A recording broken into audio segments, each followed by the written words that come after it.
Alors, en quoi ce guide annonce du dommage va répondre aux attentes des patients? C'est d'abord que la moindre des choses, c'est que le patient doit être informé sur ce qui lui arrive lorsqu'il est pris en charge. Il répond. Alors, le patient pense qu'il est toujours informé. Il ne faut pas penser que le patient cherche l'information, pense que l'information lui est cachée. Il pense que l'information lui est donnée. Il ne sait pas forcément qu'elle ne lui est pas donnée.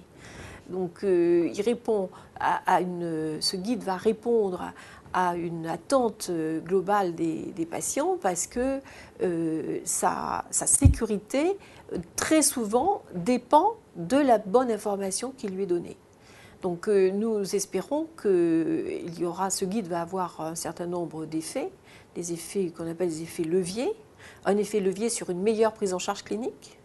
Parce qu'en étant informé, lui-même, le patient va répondre aussi, va donner des nouvelles informations, donc une meilleure prise en charge clinique, une meilleure prise en charge au plan psychologique aussi, parce que s'il a un dommage, le patient qui s'aperçoit que les choses ne sont pas passées comme il pensait, ça va impacter son avenir, sa carrière professionnelle parfois, sa vie familiale, donc il est aussi en état de choc.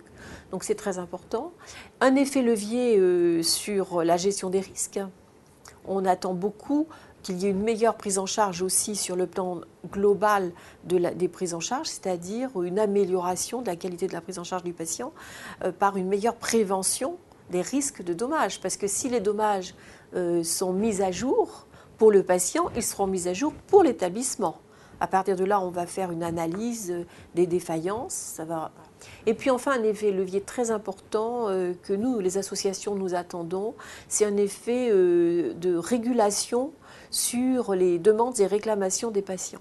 Parce que beaucoup de patients nous sollicitent dans les associations pour comprendre ce qui s'est passé et ils n'ont pas d'autres demandes que celle-ci. Donc nous espérons que ces demandes-là seront satisfaites plus en amont que l'action associative. C'est-à-dire que d'emblée, dans l'établissement, on va faire cet effort d'information.